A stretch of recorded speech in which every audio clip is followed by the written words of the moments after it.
여러분 안녕하십니까? 10월 23일 수요일 뉴스퍼레이드 황병준입니다. 윤석열 대통령과 한동훈 국민의힘 대표 사이 면담이 이루어진 지 이틀째를 맞았지만 여진이 가시지 않는 분위기입니다. 윤 대통령은 부산 범어사를 찾아 여러 힘든 상황이 있지만 업보로 생각하고 돌을 던져도 맞고 가겠다고 했는데 김건희 여사와 관련한 논란을 정면 돌파할 뜻을 밝힌 것으로 풀이됩니다. 첫 소식 장혁수 기자입니다.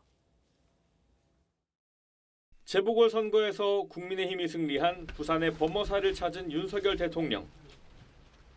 오래전에 20한 몇 년 전에 부산에 근무도 했고 방장 스님 등 사찰 관계자를 만난 자리에서 여러 힘든 상황이 있지만 업보로 생각하고 나라와 국민을 위해 좌고우면하지 않고 일하겠다며 돌을 던져도 맞고 가겠다고 말했습니다. 윤 대통령 발언은 전날 한동훈 대표와의 면담에서 김건희 여사 활동 자제 등 요구에 별다른 합의를 이뤄내지 못한 바로 다음 날 나왔습니다. 이 때문에 정치권 일각에서는 윤 대통령이 김 여사 논란을 피하지 않고 정면 돌파할 의지를 드러낸 거란 분석이 제기됐습니다. 윤 대통령이 한 대표와의 차담회 직후 추경호 원내대표 등과 만찬을 가진 것도 논란이 됐습니다. 잠시 연락이 있어서 함께 여러분들하고 있는 자리에 제가 잠시 갔던 것이고 대통령실은 여당 의원들과의 저녁 식사는 자주 있는 일이라며 선을 그었지만 친한계 의원은 한 대표가 단체 대화방에 관련 기사를 직접 공유한 사실을 전하는 등 불편한 기색을 드러냈습니다. 여권 내에선 윤한 회동으로 서로 이견만 확인했을 뿐 당정 갈등은 계속될 거란 관측이 나옵니다. TV조선 장혁수입니다.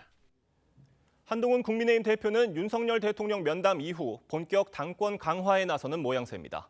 어제는 친한계 의원과 긴급 만찬 회동을 했고 오늘은 국민의힘 당직자 대부분이 참석하는 확대 당직자 회의를 소집해 내부 결속 다지기에 시동을 걸었습니다. 한송원 기자입니다. 한동훈 대표가 김상훈 정책위의장 어깨를 두드리고 한지아 의원과 이야기를 나눕니다. 한 대표가 어젯밤 친한계 의원 22명과 2시간 동안 긴급 만찬 회동을 가졌습니다. 한 대표는 윤석열 대통령과의 면담 상황을 공유하며 향후 대책을 논의한 것으로 전해졌습니다.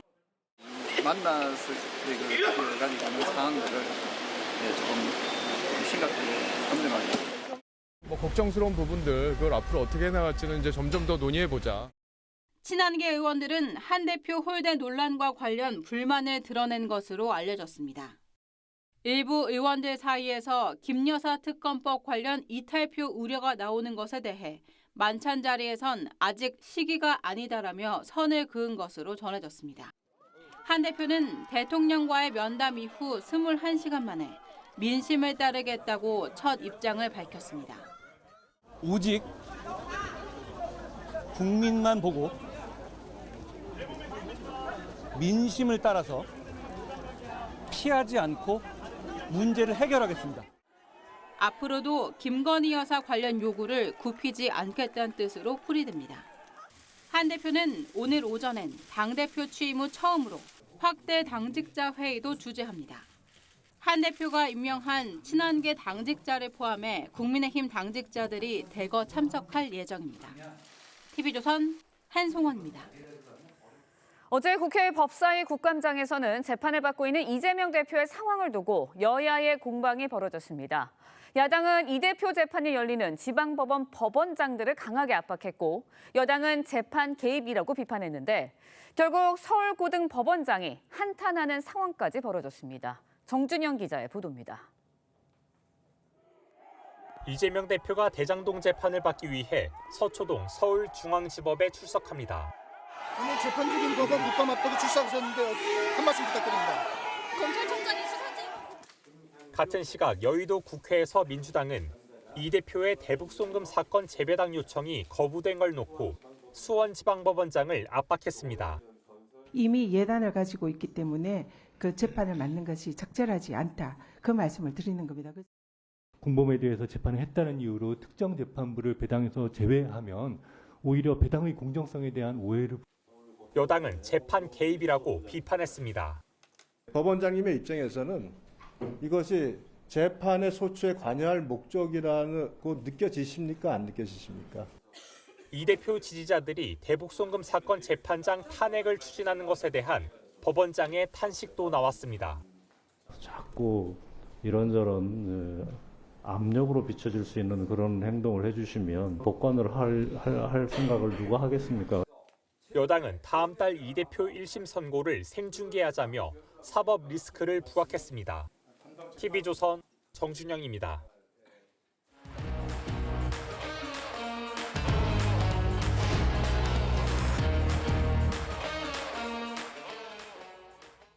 정치권 소식 짚어보는 아침의 맞수 시간입니다. 전해드린 대로 윤석열 대통령과 한동훈 대표의 회동 이후 당정 간 갈등의 골이 더 깊어졌다는 평가가 나오고 있는데요. 김종욱 전 민주연구원 부원장, 윤기찬 국민의힘 법률위 부위원장과 함께 자세히 짚어보겠습니다. 안녕하세요. 네, 안녕하세요. 회동 이후에 윤석열 대통령과 한동훈 대표 각각 다른 메시지를 내놨잖아요. 윤석열 대통령 발언부터 짚어보겠습니다. 어제 범어사를 찾아서 돌을 던져도 맞고 가겠다 이렇게 얘기를 했는데 돌을 누가 던졌다는 걸까요? 이제 어려운 상황이 닥쳐도라는 의미로 해석을 해야 되겠죠. 예를 들면 저 돌을 갖다가 탄핵이라고 해석할 여지도 없잖아 있고요. 네. 그러니까 4대 개혁 5년 단임제이기 때문에 인기 영합적인 그러니까 지지율 추이, 뭐 국민 눈높이라는 것들로 대변되는 국민의 눈높이에 맞추는 그렇게 따지면 의료개혁도 후퇴를 해야 되는 것이거든요. 네. 그러니까 4대 개혁에 대해서는 어쨌든 반대하는 여러 단체나 국민들이 있을 수밖에 없는 것이고 뭐 국민과 국가의 미래를 위해서 그 부분은 본인이 결단코 가겠다는 의미로 받아들이고요. 그렇다면 그 돌이라는 것은 현재 야당의 여러 정치 공세를 헌정 유린으로 표현하고 있잖아요. 유린 시도. 그렇다면 탄핵을 감수하고서라도 개혁을 마무리하겠다. 뭐 이런 취지로 저는 읽힙니다. 네. 김종욱 부원장님께도 같은 질문 드려보겠습니다. 돌을 누구한테 던졌다고 들으셨습니까? 제가 볼 때 지금까지 말씀하시는 거는 야당을 지칭하는 것 같긴 합니다만 야당의 주장이 야당의 주장만 아닌 상황이지 않겠습니까? 예를 들면 한동훈 당대표 같은 경우도 대통령 부인에 대한 비판적인 민심들을 반영해서 소위 만찬 그러니까 둘 독대 자리에서 그 부분에서 제 얘기를 했었음에도 불구하고 이 부분 갖다 돌을 던진다고 말씀하시는 건 좀 자가당착적인 발언이 아닌가 생각이 들고 그 돌을 던지는 핵심적인 이유 중에 하나가 대통령 부인이라면 대통령 부인의 잘못된 부분에 대해서 시정을 해야 되는데 법조계 인사들이 좀 대통령 부인에 대한 민심을 반영해서 조치를 취해야 되지 않냐 이렇게 질문을 했더니 내가 그럴 처지가 아니다라고 말씀을 하시면서 돌을 던지면 맞고 가겠다 이런 말씀은 국민과 싸우겠다라는 의미로밖에는 달리 해석할 방법이 없다는 생각이 듭니다. 네. 한동훈 대표도 입장을 밝혔잖아요. 국민만 보고 가겠다, 민심을 따르겠다 이런 얘기를 했고요. 강화를 갔다 온 뒤에는 여의도에 와서 친한계 의원들과 만찬 회동을 했어요. 이건 어떻게 보셨나요? 저는 한동훈 대표는 이제 그 정치적인 포지션 자체가 아직 당내에서는 입지를 확고히 리더십을 확보하지 못한 상태다라는 평이 많아요. 그러니까 한동훈 대표의 잠재적인 대권 행보를 위해서는 당내에서 리더십 확보, 이걸 이제 표현한다면 숫자적으로 많은 의원들을 확보하는 것이죠. 네. 이것에 한 방편으로 이제 대통령과의 회담을 통해서 본인이 대통령으로부터 인정받은, 이 인정받았다는 게 뭐 어떤 개인에 대한 능력을 인정받는 것이 아니고 여야 그러니까 대표로서의 어떤 위치, 그다음에 잠재적 주자로서의 위치 등을 대등하게 인정받고자 하는 의미도 없지 않아 있다고 봅니다. 근데 그런 것에 대해서 아직까지 만족할 만한 한 대표가 세운 기준에 부합하는 듯한 이런 성과가 없기 때문에 거기에 따른 또 다른 여론의 행보를 하시지 않을까. 그 여론을 등에 업고 그다음에 이제 당에 있는 여러 의원들로부터 지지를 이끌어내는 행보를 하지 않을까. 저는 개인적으로 그렇게 예상하고 있습니다. 네, 회동 이후에 친한계에서는 한 대표가 홀대를 받았다 이런 주장 나오고 있습니다. 직접 들어보겠습니다. 나도 사무총장하고 전화 통화를 하고 영국 외교부장을 윤석열 대통령이 두 팔을 식탁 위에 올려놓고 앉아 계시고 그다음에 비서실장과 앞에 이제 우리 한 대표가 뒤통수만 보이는 모습으로 마치 그게 무슨 교장 선생님이 학생들 놓고 훈시하는 듯한 뭐 그런 느낌을 주는 그런 사진들이었잖아요. 너희들은 내 밑에 있으니까 알아서들 해라는. 지금 들으신 것처럼 친한계에서는 윤석열 대통령이 한동훈 대표를 홀대했다, 한 대표가 홀대를 받았다, 그리고 대화 상대로 인정한 게 아니다 이런 지적들이 나왔는데 어떻게 들으셨습니까? 제가 봐도 그 장면들을 보면 그렇게 느낄 수밖에 없는 상황인 거죠.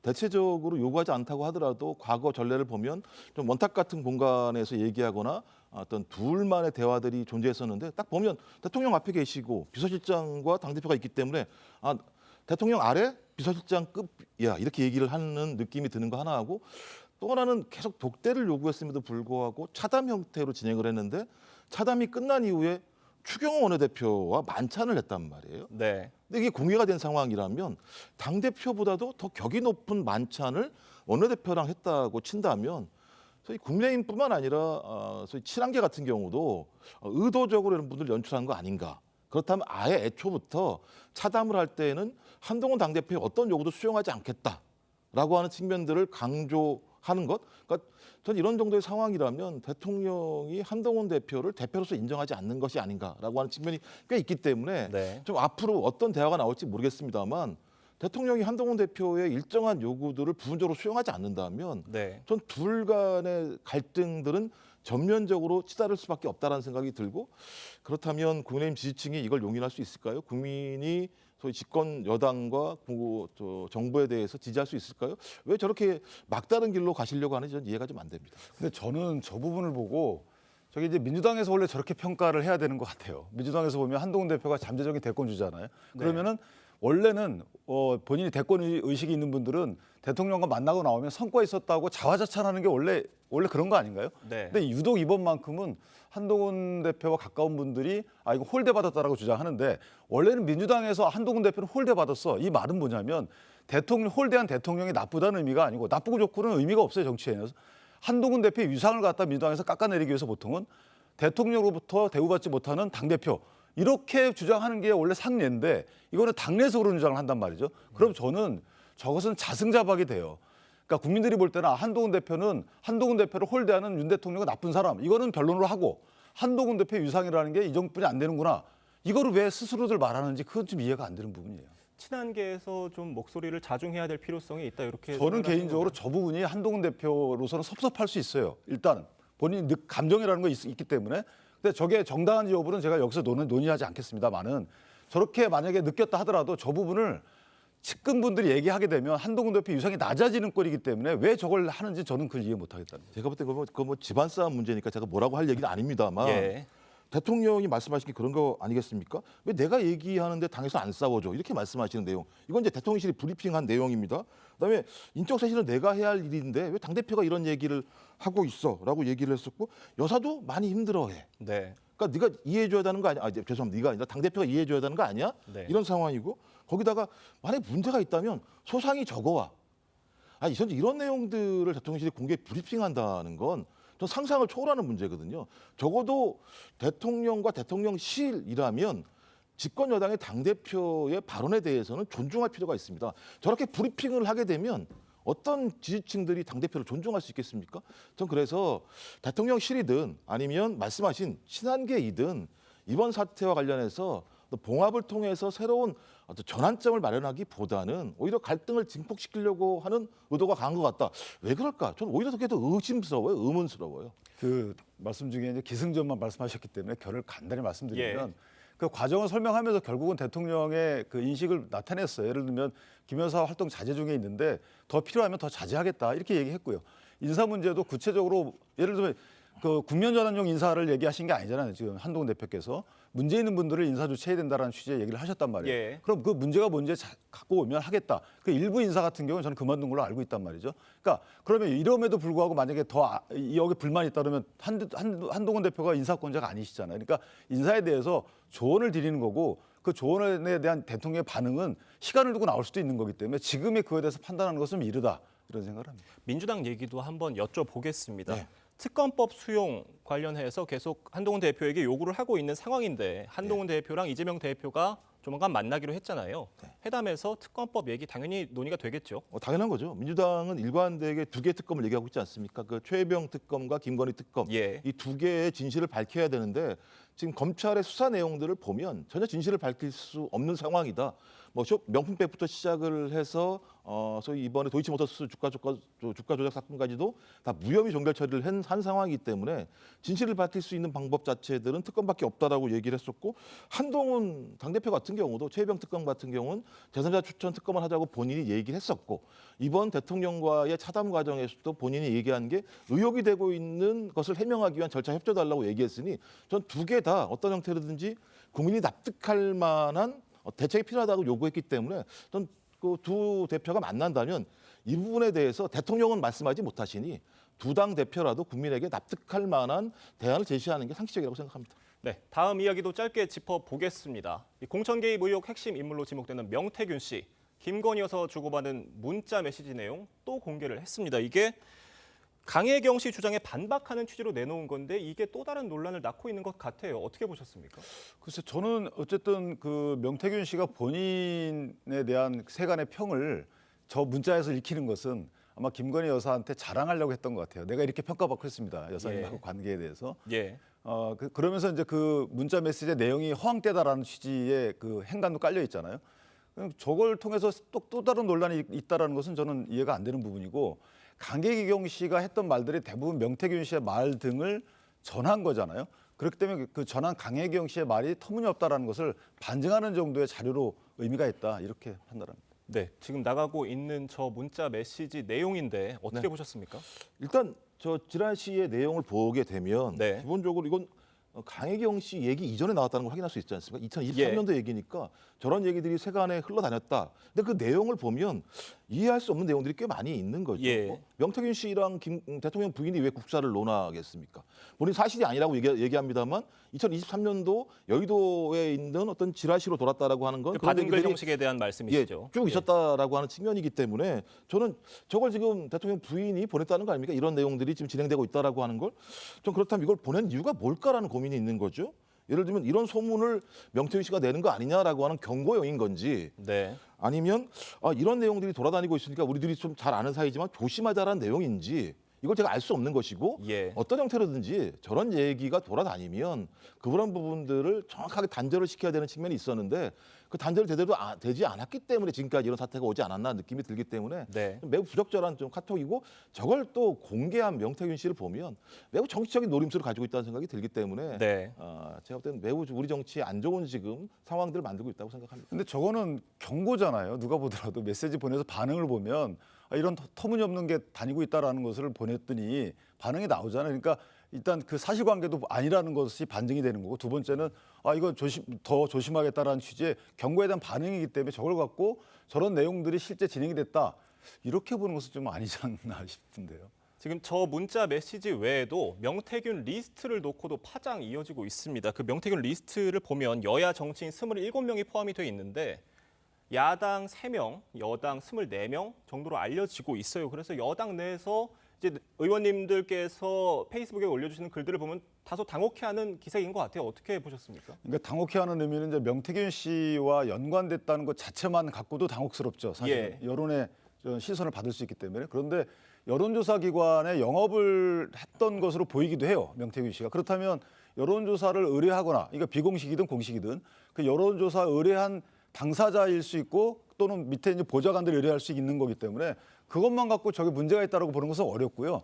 여론조사 의뢰할 때 문제 있는 여론조사를 의뢰했다. 이것까지 나와야지만 문제가 되는 거 아니겠습니까? 그러니까 저렇게 리스트 해가지고 다니는 것 자체가 저 부분은 이제 정치적인 의미를 부여하려는 정치 공세의 일환이죠. 저 부분도. 같은 질문 드려보겠습니다. 그러니까 설명을 한 내용들은 있습니다. 27명에 대한 명단 자체가 다 문제가 있는 것이 아니라 여론조사 과정에서 만약에 여당 후보가 있고 야당 후보가 있다면 야당 후보도 같이 여론조사를 했기 때문에 단순 들어간 부분도 있다라고 얘기하는 건데 문제의 핵심은 소위 명태균 씨가 여론을 조작했는가, 왜곡했는가.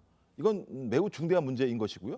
또 하나는 이 부분이 대통령 내외에게 보고했다는 내용이 있는 건데 만약에 여론조사를 해서 보고를 했다면 여론조사했다는 내용들을 인지했다라고 볼 수밖에 없는 상황인데 인지한 내용들을 신고하지 않았다면 정치자금법 부정 수수라고 하는 의혹들이 분명히 있기 때문에 이 조사 자체는 27명이라는 명단이 중요한 게 아니라 소위 명태균 씨가 여론을 조작했는가, 그다음에 소위 정치자금법을 위반했는가의 여부에 대한 판단이고요. 저는 그래서 이거는 제가 볼 때는 지금 검찰이 수사를 진행하고 있으니까 수사를 하면 드러날 문제라고 생각을 합니다. 근데 저희가 하나 알고 지나야 될 것이 물론 대통령이 그 당시 후보 입장에서 조사를 결과를 의뢰했는지 이거는 이제 따져봐야 될 문제입니다. 근데 만약에 이게 여론조사, 언론사를 끼고 하는 경우에는 별도의 의뢰 없이도 언론사 자체적으로 하는 경우도 있어요. 그러니까 이걸 보는 사람 입장에서는 언론사에서 의뢰한 조사 결과가 이렇게 나왔어? 이렇게 이해할 수도 있는 거거든요. 그러니까 이걸 같이 마치 전부 다 의뢰한 그 여론조사 결과에 대해서 보고받고 했으니까 이거를 비용을 대야 되는 게 아니냐. 근데 상대방 저 같은 경우에도 만약에 출마를 해요. 그러면 일부 지역에 있는 그 신문들이 여론조사를 한 결과들이 나와요. 이것에서 취합해가지고 보고한 것이라고 인식할 수도 있는 거거든요. 그러니까 그러니까 지금 이 상황에서 모든 여론조사에 대해 그런 시각으로 보는 것은 아직까지 맞지 않다라고 봅니다. 그러니까 예를 들면 그런 거잖아요. 6개월 동안 스피커폰을 켜놓고 대통령 내외와 명태균 씨가 통화를 했다고 명태균 씨가 본인 입으로 얘기하고 있고 주장이죠. 예, 그 주장입니다. 그다음에 80여 차례의 여론조사 중에서 대통령 내외와 관련된 게 60여 차례다라고 얘기를 한다면 적어도 대통령 내외가 이 부분을 인지했을 거 아니냐. 근데 거기에는 공표조사만 있는 게 아닌 내용들이 분명히 있기 때문에 이 상황을 알 수 없는 거죠. 말씀하신 것처럼 명태균 씨 말을 다 인정할 수 없다고 얘기한다면 수사를 통해서 밝힐 수밖에 없다. 왜? 벌어지고 있는 의혹들이 제기되기 때문에 명태균 씨의 말이 허황되다라는 단순한 이유만으로 이 허황되다는 주장도 대통령실의 주장이었죠. 그렇기 때문에 이건 수사를 통해서 밝혀질 내용이라고 생각합니다. 그럼 한마디로 모든 정치인에 대해서 어떤 의혹을 터무니없는 의혹을 누군가 제기해요. 다 수사해야 되고 다 문제가 있는 거고 그런 건 아니잖아요. 그러니까 근거가 수사도 그냥 들어가는 게 아니에요. 그 해당 진술이 있다고 수사되는 게 아니고 진술에 부합하는 듯한 객관적인 정황 증거가 있어야 수사가 시작되는 거지. 물론 수사를 하지 말라는 의미는 아닙니다만은 이런 그 정황적 증거가 없는데도 다 수사를 해야 된다. 이재명 대표에 대한 수사하면 또 왜 하지 말자고 그래요. 좀 간단하게 말씀드리면 강혜경 씨가 3억 7천만 원짜리 정산서를 만들었어요. 그냥 만들지 않았을 거 아니겠습니까? 여론조사를 했으니까 그 내용을 아주 비행기표까지 끊어졌어요. 그 두 가지 증거가 나왔습니다. 그럼 예를 들면 명태균 씨가 강혜경 씨를 속이려고 예를 들면 그런 3억 7천만 원짜리의 정산서를 만들라고 얘기했고 비행표를 뽑으라고 얘기했겠습니까? 저는 거기에 대한 퍼즐을 맞추자는 말씀을 드리는 거예요. 근데 정산서를 사후에 작성하는 경우도 있습니까? 보통은 계약서를 통해서 여론조사 의뢰하게 되면 미리 얼마 하겠습니다라고 계약서가 있어야 되는 것이고 사전에 그런 자금 계획서가 있어야 되는 거 아니에요? 근데 왜 이걸 사후에 작성해서 갖고 올라가죠? 그 말이 맞다 하더라도 앞뒤가 안 맞잖아요. 네, 국감에서 나온 주장들에 대한 파장이 계속 이어지고 있는 것 같습니다. 다음 소식으로 넘어가 보겠습니다. 어제 법원을 대상으로 한 법사위 국감에서는요. 이재명 대표 관련 재판을 두고 여야의 신경전이 이어졌습니다. 관련 영상 보겠습니다.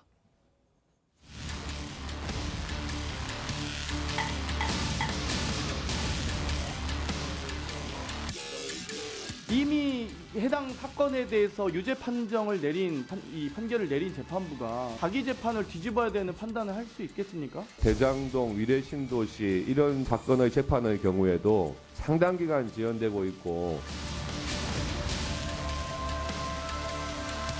특히 녹취록이 짜집게 됐다 이런 주장을 하고 있기 때문에 본인 스스로를 위해서도 이 재판 생중계에 대해서 동의해야 된다고 저는 생각합니다. 재판받고 있는 장면을 노출시키라는 것은 그건 굉장히 인권 침해적인 주장이기 때문에 참 동의하지 못한다는 점을 말씀드립니다. 보신 것처럼 민주당 의원들이 이 대표 대북 송금 사건 재판 바꿔달라고 요청을 했습니다. 이에 앞서서 원래는 재판부 재배당 요청을 했는데 기각이 됐었잖아요. 왜 그런 거라고 생각하세요? 근데 저 부분은 사실 이제 변호인들하고 의원들하고 안 맞는 건데 일단 국회에서 저렇게 한 특정 사건 갖고 특히나 그 해당 정당의 대표와 관련된 사건 갖고 저렇게 하는 것 자체가 이해관계 충돌이에요. 일단 국민적 시각에서 볼 땐 뭐 변호사 시각에서 봐도 이상합니다. 근데 두 번째는 만약에 재배당이라는 것은 재판부의 행정 분담이에요. 재판부 스스로 정하는 겁니다. 법원 스스로 정하는 거예요. 전산으로 돌아가는. 그렇죠. 이 변호인 측이나 피고인 측에서 할 수 있는 것은 기피 신청이에요. 그럼 기피 신청을 하시면 돼요. 근데 기피 사유가 없는 걸 알기 때문에 저렇게 정치 공세를 하는 거거든요. 저것은 아마 저기서 어떤 판결이 나오더라도 본인들이 불공정했다라는 이런 주장을 하기 위한 하나의 사전 포석이다. 저는 그렇게 해석을 합니다. 여당에서는 이재명 대표의 1심 선고를 생중계하자 이런 주장도 나왔습니다. 어떻게 들으셨습니까? 제가 볼 때 이건 정쟁화 의도라는 생각이 분명히 들고요. 예를 들면 박근혜 전 대통령 같은 경우는 이미 국회에서 어떤 국정농단에 대해서 확인을 하고 탄핵을 했었고 특검을 통해서 그 내용 자체가 다 밝혀지고 난 다음에 소위 앞으로 이런 일들이 다시 발생하지 않아야 된다는 부분들에 대해서 국민적 공감대를 형성하기 위해서 제기한 건데 지금 다툼의 여지가 너무나 많이 있는 상황이고 특히 1심이기 때문에 무죄추정 원칙에 의하더라도 1심부터 이거 공개하자라고 하는 건 여당 의원들의 정쟁화 시도라는 어떤 그런 의심이 드는 측면 하나하고요. 계속 얘기하는 거 이 사건과 관련해서도 여러 가지 예를 들면 악의적인 편집이나 진술 왜곡들이 많았었기 때문에 오히려 그런 장들을 활용해서 저희 검찰의 주장들을 국민에게 계속 공개하려고 하는 여당의 의도가 아닌가 생각이 들기 때문에 매우 정치적인 의도가 짙다라고 생각을 합니다. 이재명 대표 지지자들이 이 대북 송금 사건 재판장 탄핵을 추진을 했어요. 이런 움직임이 있는데 법원장이 이러면 누가 법관을 하겠냐 이런 한탄을 했습니다. 어떻게 들으셨습니까? 그래서 이제 법원에서 특별히 법관들이 재판할 때 유법사항이 나오지 않으면 그것을 탄핵 사유로 삼는 것 자체가 앞뒤가 일단 안 맞는 거고요. 두 번째는 대통령 청원에 대한 탄핵 청문회가 있었잖아요. 거기서 원래 탄핵 청문회는 탄핵 청원에 대해서 청문회가 안 된다고 저는 해석을 하지만 어쨌든 법사위원장은 된다고 해석을 해서 진행했단 말이죠. 이것도 똑같습니다. 만약에 법원장에 대한 그 탄핵 청원이 오게 되면 청문회를 열 거예요. 그러면 저건 또 어떤 영향을 미칠까요, 재판에? 압박을 받겠죠. 그런 네. 차원에서 보면 저건 재판의 공정성을 현저히 침해하는 것이다. 이렇게 해석이 됩니다. 네, 두 분 말씀은 여기까지 듣겠습니다. 감사합니다. 의료 공백 사태 8개월 만에 의료계와 정부 간 대화에 물꼬가 트이고 있습니다. 대한의학회와 의대협회가 여야의정협의체에 참여하겠다고 선언한 데 이어서 오늘은 전국의대교수협의회가 참여 여부를 결정합니다. 유혜림 기자입니다. 교수협의회가 있는 전국 34개 의대 교수가 속한 전국의대 교수협의회가 정부와의 대화의장에 나서는 방안을 검토하겠다고 밝혔습니다. 전의교협 측은 오늘 회의를 열고 여야의정 협의체 참여 여부를 결정할 것이라고 밝혔습니다. 앞서 전날 194개 학회가 속한 대한의학회와 40개 의대가 소속된 의대의전원협회 두 곳은 대화 참여를 결정했습니다. 두 단체는 대한민국 의료의 붕괴를 더는 묵과할 수 없다며 여야의정 협의체에 참여해 책임을 다하겠다고 했습니다.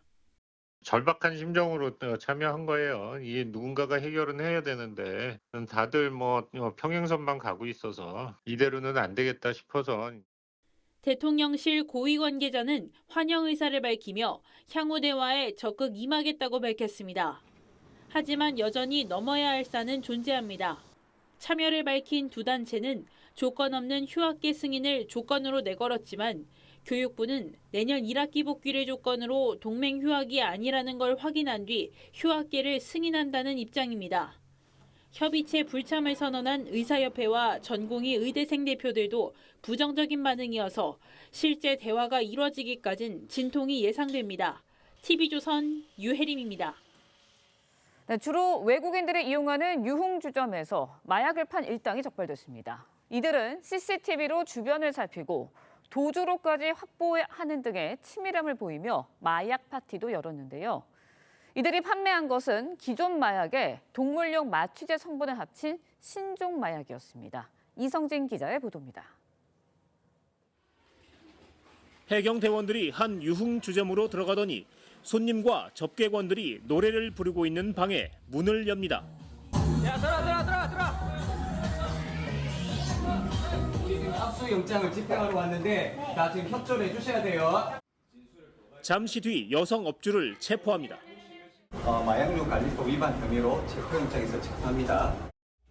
베트남 출신인 40대 업주는 접객원들을 통해 외국인 손님들에게 마약을 팔았습니다. 마약 손님이 생기면 가게 문은 닫았습니다. 유흥주점 업주는 CCTV로 주변을 살피고 도주로까지 확보해 마약 파티를 열었습니다. 업주가 판매한 마약은 기존 마약에 동물용 마취제 성분을 합친 알약 형태의 신종 마약입니다. 엑스터시와 케타민 두 종류 성분이 검출됐습니다. 이 알약 하나로서 흥분, 환각 동시에 효능을 낼 수 있는 투약한 외국인들의 휴대전화에서는 마약에 취해 널브러져 흐느적거리는 모습도 발견됐습니다. 해경은 업주와 투약자 등 7명을 체포해 4명은 구속 상태로 검찰에 넘겼습니다. 또 신종 마약이 유입된 경로도 추적하고 있습니다. TV조선 이성진입니다.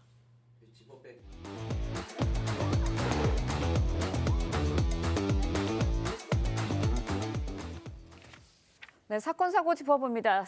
아침의 이슈 시작합니다. 인터넷 불법 도박 사실을 고백했던 개그맨 이진호 씨가 경찰에 출석해 조사를 받았습니다. 관련 내용 강전의 변호사와 함께 자세히 짚어보도록 하겠습니다. 안녕하세요. 안녕하세요. 네, 먼저 이진호 씨의 경찰 출석 장면 보고 이야기 이어가겠습니다. 현실에게 한마디 하시죠. 아니, 죄송합니다. 불법 도박에 빠지게 된 이유는 뭡니까? 죄송합니다. 사기 의혹에 대해서 어떻게 생각하십니까? 피해 연예인들에게 하실 말씀 없으세요? 누나 소식 잘 받고 오겠습니다. 죄송합니다. 네, 보신 것처럼 이진호 씨에 대한 경찰 조사 3시간가량 진행이 됐다고 하는데요. 먼저 집중적으로 조사를 받은 내용은 어떤 건가요? 일단 이진호 씨 같은 경우는 지난 14일에 본인의 SNS에 글을 올렸는데요. 2020년에 우연한 기회로 인터넷 도박 사이트에 시작을 하게 되었고 그리고 지금은 감당하기 어려운 빚을 지고 있다라고 스스로 밝힌 바 있습니다. 지금 알려진 것만 해도 빚이 한 23억 정도가 되는데 지인한테 10억 그리고 대부업체로부터 한 13억 정도를 빌렸다고 합니다. 그런데 이 지인한테 빌린 10억 중에서 우리가 알 수 있는 연예인들, 뭐 BTS의 지민이라든지 개그맨 이수근 씨라든지 가수 영탁 이런 분들에게도 억 단위의 돈을 빌린 것으로 알려져서 굉장히 큰 문제가 되고 있는데요.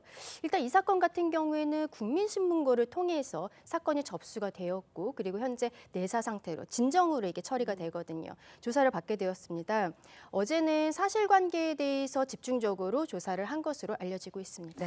경찰이 이진호 씨에 대해서 사기 혐의가 있는지도 검토를 하겠다고 하는데 지인들에게 사용처를 속이고 돈을 빌린 것, 이것도 사기 혐의가 적용이 되는 건가요? 일단 어제 같은 경우에는 도박 부분에 있어서 더 집중적으로 조사가 된 것으로 알려지고 있는데요. 도박은 인터넷 도박 사이트에 돈을 걸고 그리고 그 이후에 이제 과정들을 조사를 한 것이고 사기 같은 경우는 약간 다른 부분들이 있습니다. 돈을 지인으로부터 빌릴 때 이 용도를 지금 거짓말했다는 것도 알려지고 있어요. 본인이 도박을 하기 위해서 돈을 빌렸으면서 방송에서는 어머니가 아프다라는 이야기들을 했었거든요. 그래서 지인들에게는 모친의 병원비가 필요하다라는 형태로 용도를 빌리고 돈을 빌리기도 했는데 사기죄라는 것이 성립이 되려면요 돈을 빌릴 당시에 갚을 의사와 능력이 있었는지 이 부분을 중점적으로 봐야 되거든요. 그래서 일단 경찰에서는 어제는 도박 부분에 대해서는 정식으로 이제 수사를 하고 있는 상황이고 그리고 사기에 대해서는 내사 정도로 진행되고 있는 것으로 알려지고 있습니다. 네, 사기죄 혐의가 뭐 적용될지 좀 지켜봐야 할 것 같은데 이진호 씨에게 돈을 빌려줬다는 연예인들이 좀 있잖아요. 앞서도 말씀해 주셨지만 이수근 씨, 뭐 BTS 지민 씨.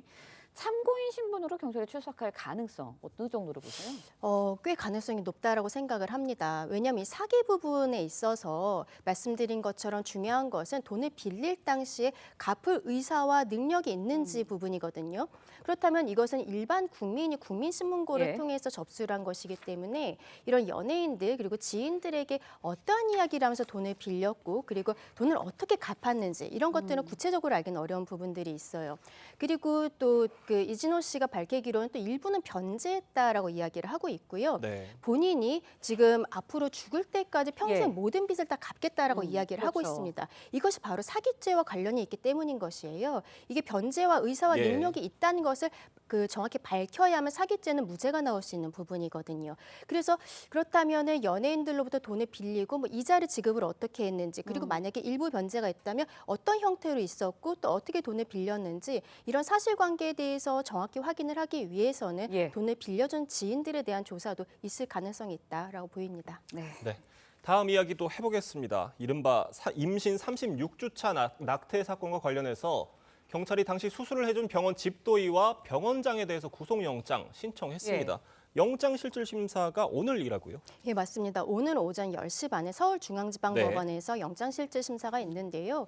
이 사건이 6월 말쯤에 있었던 일인데 온라인상에서 굉장히 뜨거운 화제가 됐었습니다. 20대 여성이 36주가 된 아이를 불법 낙태하는 영상을 유튜브에 올렸거든요. 그래서 당시에는 아니 이것은 조작된 영상이 아니냐라는 이야기들이 오히려 많았는데 이게 보건복지부에서 경찰이 수사 의뢰를 했고 사건을 조사를 하다 보니까 실제로 대한민국에서 있었던 일인 것입니다. 그래서 일단 경찰에서는 이 낙태를 한 A씨 그리고 병원장에 대해서 먼저 살인 혐의로 조사를 했고요. 이게 실제로 집도를 했던 의사 같은 경우에는 그 병원 소속은 아니었어요. 다른 병원 소속의 산부인과 전문의였는데 이 집도의까지 해서 3명에 대해서 살인 혐의로서 오늘 오전에 영장실질심사가 예정이 되어 있습니다. 일단 병원장은 이미 사산된 아이를 꺼낸 낙태한 거다. 이렇게 네. 주장을 하고 있습니다. 그러니까 낙태가 아니라는 이야기를 하고 있는 건데 그래도 경찰이 이제 구속영장까지 신청을 했어요. 그렇다면 혐의 입증에 자신이 있다, 증거가 있다 이렇게 봐도 되는 건가요? 네, 지금 영장 실질 심사를 하는 과정에서 살인 혐의라는 것은 아이가 꺼내졌을 때 그 몸 밖으로 나왔을 때 살아 있었다라는 전제 하에 지금 살인 혐의가 적용이 될 수 있는 것이거든요. 그렇기 때문에 지금 경찰에서는 아이가 꺼내졌을 때는 살아있는 상태였다라는 가능성을 배제할 수 없다라고 보고 있습니다. 말씀하신 것처럼 병원장 같은 경우에는 예. 아이가 꺼내졌을 때 이미 사산한 상태였다라고 이야기를 하고 있지만 경찰이 병원에 대해서 압수수색을 했었어요. 영장을 발부받아서. 근데 병원 진료 차트라든지 이런 것들을 봤을 때는 아이가 살아있는 상태로 꺼내졌을 가능성이 있다라고 보고 있고 예. 그리고 이 아이가 이제 나온 이후에 병원의 냉동고에 보관이 되어 있었거든요. 그런데 이 보건복지부에서 경찰이 수사 의뢰를 하고 바로 다음에 병원에서는 이 아이의 시신을 그때 화장을 합니다. 그래서 경찰에서는 이것도 어떠한 증거인멸 가능성에 대해서도 살펴보고 있는 것으로 알려지고 있습니다. 네, 다음 이야기도 짚어보겠습니다. 가왕 조용필 씨가 11년 만에 새 앨범과 함께 돌아왔습니다. 준비한 영상 보겠습니다.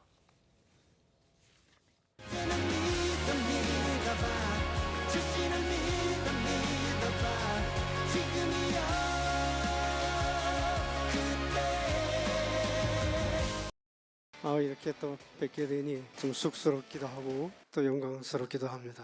다음 곡이 이제 어떤 곡들이 나올지는 좀 모르겠습니다만 아마 앨범으로서는 이것이 마지막일 것 같고 그래도 저는 계속 하고 싶습니다. 네, 보신 것처럼 가왕 조용필 씨 20번째 정규 앨범을 발표했습니다. 데뷔 56주년이에요. 어떤 예, 곡들이 맞습니다. 좀 담겨 있을까요? 지금 2013년에 헬로라는 네. 앨범이 발표가 됐었고요. 그리고 11년 만인 올해 정규 앨범 20이라는 제목으로 정규 앨범이 나왔습니다.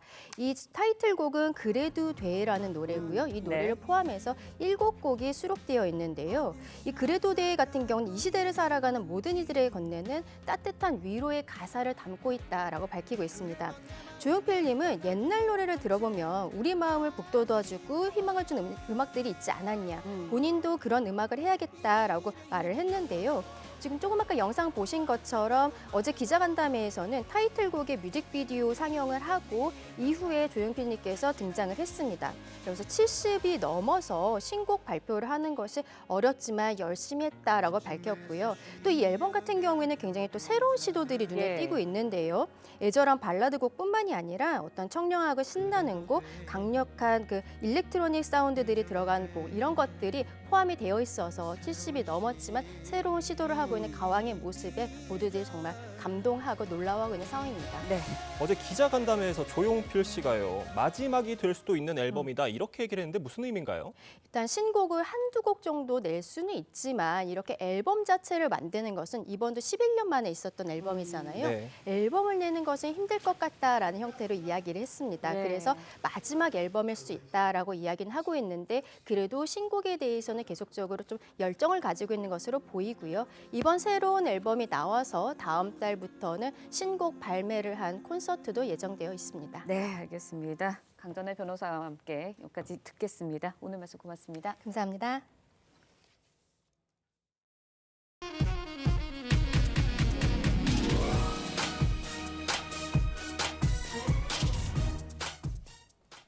(674만 9천 명) 지난달 기준 60세 이상 취업자 수입니다.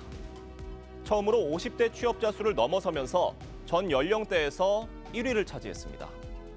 국내 연령별 취업자 수를 보면 29세 미만 취업자가 371만 명에 그쳤고 위로 올라갈수록 많아지는 역피라미드형 구조입니다. 1984년 피라미드형에서 40년 만에 완전히 뒤집힌 거죠.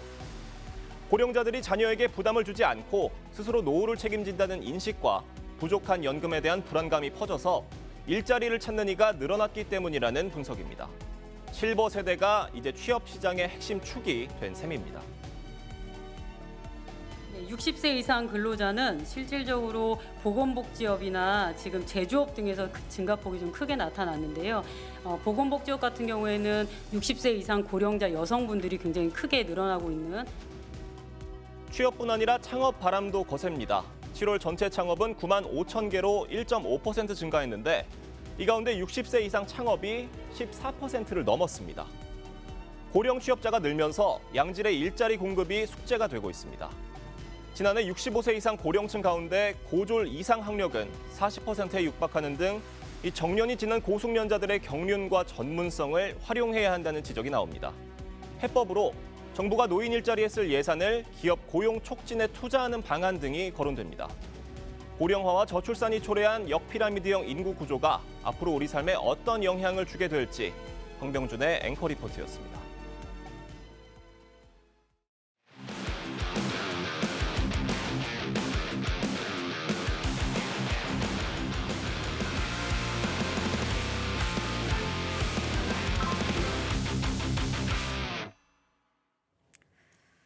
화제 이슈 콕 짚어서 파헤쳐보는 아침의 픽입니다. 오늘은 2주도 채 남지 않은 미 대선 짚어보는 시간인데요. 앞서 보신 것처럼 각종 예측 조사에서 공화당 트럼프 후보가 민주당 해리스 후보를 앞서가는 결과가 나오고 있습니다. 남성호 고려대 통일융합연구원장과 함께 자세히 짚어보도록 하겠습니다.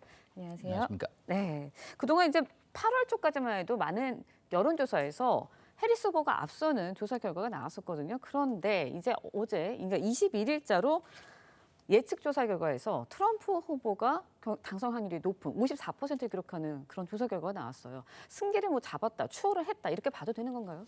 네, 약간 기울어진 것으로 보입니다. 일단 해리스 후보가 대통령 후보로 결정된 다음에 한 45일 정도 시간이 흘렀는데 뭔가 한 방을 좀 보여주지 못하고 있는 느낌을 갖고 있습니다. 그러다 보니까 결국은 7개 경합주에서 승부가 결판 나는데 여기서 조금 7개 중에 5개를 트럼프가 가져가고 2개를 지금 해리스가 가져가는 양상이라 538명의 선거인단에서 270표를 넘어가면 이제 당선이 되는데 이코노미스트 영국의 잡지에서 어저께 발표한 게 하면 276표를 가져감으로써 트럼프의 당선 확률을 지금 높게 보고 있는 상황입니다. 네, 뭐 최근에 다수의 선거 예측 모델이 트럼프 후보의 승리를 예상하고 있는 건데 이렇게 트럼프의 상승세가 이어지는 이유 뭐라고 보세요? 일단 미국 경제에 대한 실망이 반영되고 있고요. 그다음에 일단 라틴계 유권자와 흑인 유권자가 해리스에 대한 지지를 좀 처리하고 있지 않느냐는 보입니다. 사실 라틴계가 더 많이 지지를 해야 되거든요. 그런데 지금 49대 38로 트럼프를 더 많이 지지를 하고 있고요. 흑인도 거의 90대 10으로 해리스 후보를 지지해야 되는데 이것도 격차가 70대 한 30 정도로 벌어지지 않기 때문에 해리스의 이 지지세가 지금 버티지를 못하고 있는 상황입니다. 네, 그런데요. 좀 재미난 것이 전체 여론조사에서는 해리스가 앞서고 있는데 이렇게 예측 결과에서는 트럼프가 앞서고 있거든요. 이런 거는 결국은 경합주에서 트럼프가 우세를 보이고 있기 때문인 건가요? 네, 미국 선거인단 제도가 우리하고 다르기 때문입니다. 우리는 한 표라도 더 우세한 후보가 당선되는데 미국은 이제 인구수에 따라서 주별 선거인단을 나눠주고 있습니다. 그래서 뭐 캘리포니아주는 전통적으로 민주당이죠. 거기서 아무리 이겨도 거기 있는 선거인단 표만 가져갈 뿐이거든요. 근데 7개 지금 선거인단 중에서 핵심이 펜실베니아주입니다. 19명의 선거인단이 걸려 있는데 이걸 사실 누가 차지하느냐가 선거의 분수령이 되는데 나머지 5개 주, 물론 펜실베니아주를 포함해서 여기서 트럼프가 근소하게 앞섬으로써 여러 가지 정치 매체들에서 트럼프의 당선 가능성을 점차 높이고 있습니다. 네, 근데 두 후보가 그래서인지요. 모두 다 경합주를 찾았습니다. 해리스 북동부 러스트벨트 3개 주를 찾았고요. 트럼프 남동부 선벨트를 누볐는데 전략적으로 차이가 좀 있을 것 같아요. 어떻게 공략에 나서나요? 네, 일단 해리스 후보는 전통적으로 경합주를 잡아야 된다는 압박감으로 지금 체인이 전 하원 의원과 함께 순방을 지금 계속하고 있습니다. 반대로 트럼프는 선벨트라고 해서 남측에 햇살이 비치는 노스캐롤라이나, 플로리다 쪽으로 내려갔습니다.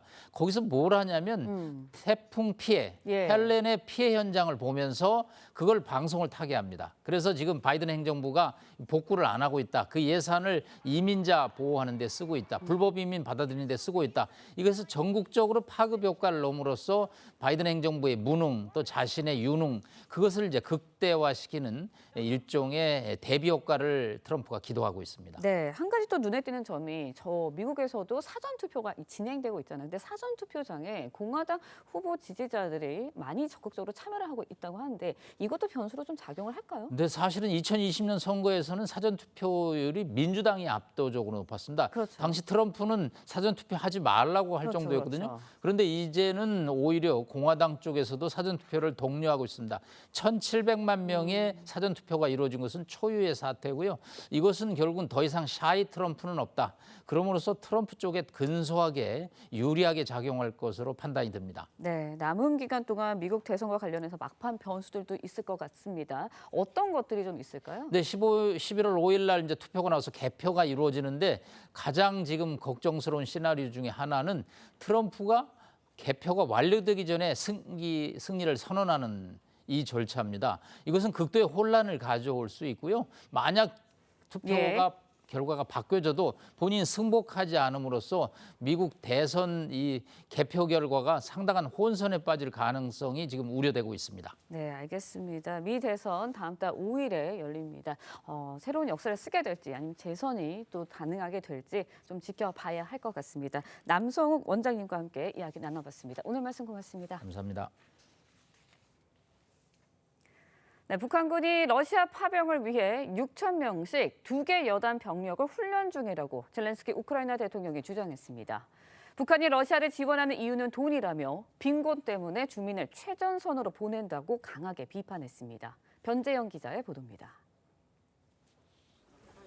17일 북한이 우크라이나와 맞서 싸울 병력 10,000명 정도를 준비하고 있다고 주장한 젤렌스키 우크라이나 대통령. 이번엔 북한이 러시아 파병을 위해 6,000명씩 2개 여단 병력을 훈련 중이라는 정보를 입수했다며 공개했습니다. Двох підрозділів числа військових з Північної Кореї може бути навіть 2 бригади по 6 тисяч людей. 북한이 특수부대 등 4개 여단 12,000명 규모 병력을 파병하기로 결정했다는 우리 국가정보원 분석과 유사합니다. 북한이 러시아를 지원하는 이유는 돈 때문이라며 빈곤을 극복하기 위해 주민을 최전선으로 보낼 것이라고 했습니다.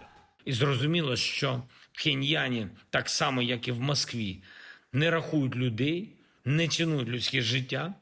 우크라이나 정부와 언론은 연일 북한군 러시아 파병설을 제기하지만 서방 지원국들은 사실이라면 우려된다는 신중한 입장만 유지한 채 추가 지원 등 대책은 밝히지 않고 있습니다. 푸틴 러시아 대통령은 브릭스 정상회의에서 국제사회 제재에도 건재함을 과시했습니다. 특히 시진핑 중국 국가주석, 모디 인도 총리와 잇따라 회담하며 우크라이나 문제 등을 논의했습니다. TV조선 변재영입니다.